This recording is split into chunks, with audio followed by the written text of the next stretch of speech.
자영업자들이 진짜 절규를 한다. 이거 실제입니다, 여러분. 저는 여러분들에게 지표를 가지고 설명을 드리잖아요. 그 지표를 보면요, 진짜 자영업자들이 해도 너무한다는 이야기가 나올 수밖에 없는 상황입니다. 무슨 말이냐? 여러분 이거 한번 보세요. 최저임금 이하 근로자 비율. 와, 19.8%입니다. 19.8%. 최저임금은 정해놨는데 최저임금 이하로 받는 비율이 19.8%라는 이야기예요. 19.8%. 야, 진짜 이게 어떻게 생각하면 충격적이죠. 이게 2021년 기준이거든요. 2021년. 예, 2021년도 한번 돌아가 볼까요? 2021년은 최저임금이 8,720원이었습니다. 8,720원. 그런데 이 8,720원을 받지 못하는 근로자 비율이 19.8%라는 거예요. 충격적이지 않으세요, 여러분? 저는 충격적으로 받아들이는 겁니다. 왜 충격적으로 받아들이느냐? 여러분, 최저임금을 안 주는 게 아닌 겁니다. 안 주는 게 아니라 못 주는 거예요. 못 주는 거. 최저임금을 주고 싶죠. 최저임금을 안 주면 새고랑 차는데 2년 이하의 징역 또는 2천만 원 이하의 벌금이에요. 최저임금을 안 주면. 그런데 최저임금을 못 주는 사람이 19.8%.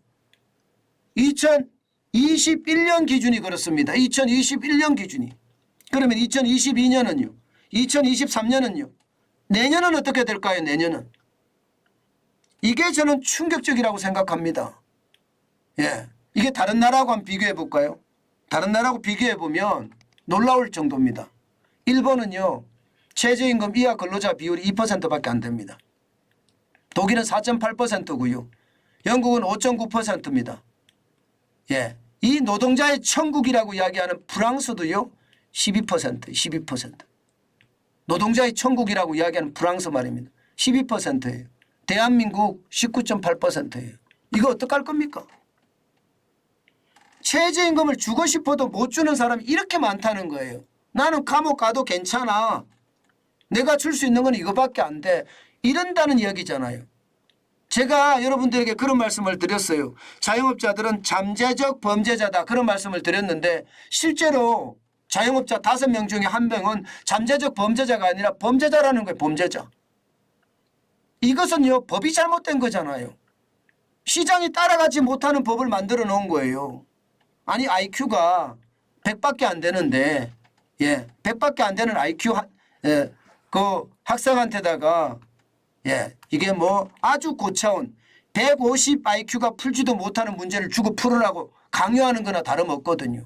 못 풀거든요. 주고도 못 풉니다. 예, 모르죠. 누가 가르쳐줘서 과외를 해서 특수과외를 해서 하면 풀지 모르지만 그렇지 않고는 IQ 100 가지고는 150이 푸는 문제 못 풀 수 있습니다. 지금 그런 상황이에요.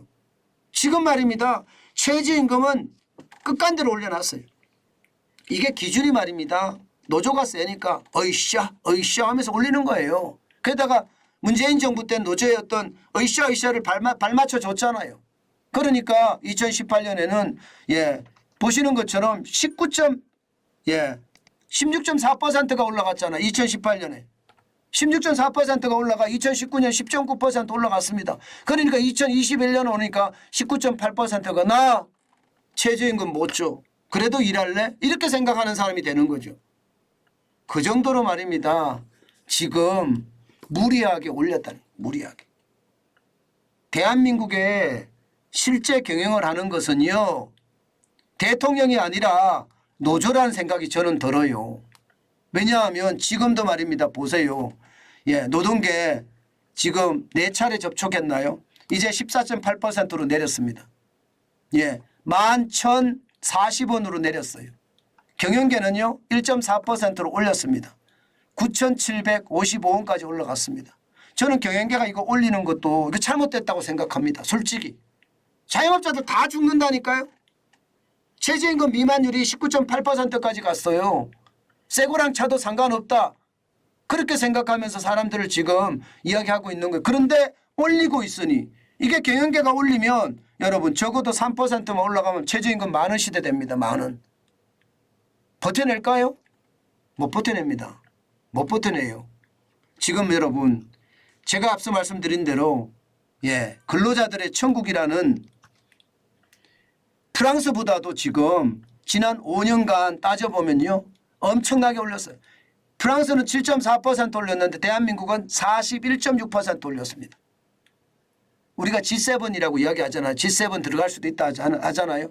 G7 평균이 49.8%예요. 중임금 대비 최저임금이. 대한민국 62.2%입니다. 예. 프랑스가 진짜 대단하다 하는데도 61.9%밖에 안 됩니다. 이런데도 최저임금을 더 올린다고요? 자영업자들이 보기에는 해도 너무한다는 말이 나올 수밖에 없습니다.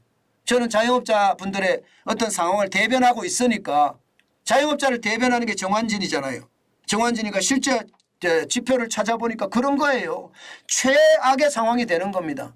프랑스가 중임금 대비 최저임금이 61.9%인데 대한민국이 62.2%. 지금 더 높잖아요. 충격적이에요. 충격적. 진짜 충격적입니다. 예, 이게 우리하고 경쟁해야 되는 독일이나 일본만 하더라도 일본은 46.2%밖에 안 되고요. 독일은 54.4%밖에 안 됩니다. 이래서 어떻게 경쟁합니까? 이래서 살아남을 수 있을까요? 이래서 우리가 대한민국이 진짜 최악이라는 거. 왜 이런 지표를 가지고 말입니다. 못 올린다. 왜 경영계는 이렇게 강하게 나오지 않고 1.4%를 올린다고 이야기했을까요? 지금 이렇게 되면 결국 말입니다. 공익위원들이 결정을 하거든요. 공익위원들 결정을 여러분들 보셨잖아요. 지금 2018년에 16.4% 올린 사람들이 공익위원들이에요. 해바라기들, 권력에 잘 보여서 한 자리 해먹으려고 하는 인간들, 그 인간들이 공익인간이에요. 공익위원이에요. 저는 그렇게 생각합니다. 이게 시장을 생각했으면 16.4% 올렸겠습니까? 시장을 생각했으면 10.9% 올렸겠습니까? 자영업자들 다 죽으라는 이야기잖아요. 자기들은 교수하고 경제단체에 있고 이러니까 아니 월급 초박또박 나오고 너라도 월급 많이 나오잖아요. 그러니까 문제 없어. 10.9% 올리든 16.4%를 올리든 상관없는 거예요. 그러니 이렇게 올려놓고 자영업자나 소상공인 중소기업은 죽어가는데도 아랑곳하지 않고 또 올리고 있어요. 또 올리고. 참 답답하죠. 저는 어쩔 수 없이 올린다고 생각하면 주유수당 없애야 된다고 생각합니다. 이게 윤석열 대통령은 마음이 꿀떡 같은데 고용노동부 장관이 안 움직인다 이런 얘기도 있습니다. 저는 주유수당 빨리 없애야 된다고 생각해요. 지금 이대로면요. 망합니다. 누가 망하느냐. 바닥이 망해요. 바닥이라는 게 뿌리예요. 뿌리. 뿌리가 망하면요. 어떻게 됩니까? 지하로 떨어집니다. 그런데 뿌리까지 썩어버리잖아요. 그러면 지하로 떨어지는 것이 몇 층인지 몰라요. 줄고 떨어질 겁니다. 저는 제발 지금 경영계도 마찬가지고 노동계도 마찬가지고 정신 바짝 차려야 된다고 생각합니다. 지금 대한민국의 상황 절박합니다. 게다가 말입니다. 최저임금 올리잖아요. 이렇게 되면 여러분 물가도 굉장히 많이 올라갑니다. 여러분 보세요. 최저임금의 영향을 받는 법령만 하도 28개고요. 그 속에 정책만 하더라도 200개입니다. 200개가 다 영향을 받습니다. 실업급여 인상되면 최저임금 올라가면 실업급여 다 인상됩니다. 이게 현실이에요. 어디 그뿐이에요. 법정 근로 하는 거 있잖아요. 모든 게 다 올라갑니다. 그러면 정부는 국세가 지금 제대로 거치지 않는다고 하는데 예를 들어서 지금 근로장려금을 준다? 이거 올려서 줘야 되거든요. 그럼 그만큼 더 비용이 많이 들어갈 수밖에 없습니다. 전체적으로 봐서 최저임금이 어떻게 생각하면 우리 경제의 플랫폼, 근간, 뿌리라고 할 수 있는데 이것을 많이 올리잖아요. 그러면 줄줄이 망할 거예요. 제가 봐서는 자영업자들 저는 더 이상 어떻게 생각하면 이대로라면 희망이 없다 이런 생각도 들어요. 그 정도로 말입니다. 심각한 상황이라고 생각합니다. 제발 제가 지표를 말씀을 드렸잖아요. 예, 지표를 지금 대한민국의 어떤 최저임금 기준이 어느 정도인지 중위임금 대비해서 최저임금 중위임금이라는 게 중간 1원부터 시작 1원을 받는 사람은 없겠지만 뭐 최저임금부터 시작해서 중간임금이 되는 것 중간임금 대비해 보면 최저임금이 얼마인가 봤더니 62.2%가 대한민국이라는 겁니다. 게다가 최저임금을 못 주는 사람들도 19.8% 5명 중에 하나가 지금 최저임금을 못 받고 있다는 이야기잖아요. 없어서 못 주는 겁니다. 안 주려고 안 주는 게 아니에요. 그래서 충격적이라는 겁니다. 제발 이런 지표들을 그들이 알았으면 좋겠습니다. 아니 지표를 가지고 설명을 하면 서로 이게 상생할 수 있는 그런 타협점이 있어야 되는데 한쪽 주장만 계속 해대니까 시장은 더 위험해진다 이런 생각이 들어요. 함께 살아야지요. 나만 살려고 한다는 게 안타깝다는 뜻입니다. 저는 모든 우리 대한민국의 자영업자분들 저는 굉장히 어려울 거라고 생각합니다. 제발 힘내십시오. 힘내야지요. 지금 우리가 여기서 무너지면 안 된다고 저도 알고 있습니다. 그렇지만 현실적인 상황이 참 안타깝기는 하네요.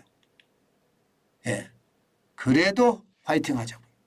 그래도 대한민국을 지킨다는 심정으로 저는 하루하루를 열심히 살아갔으면 좋겠습니다.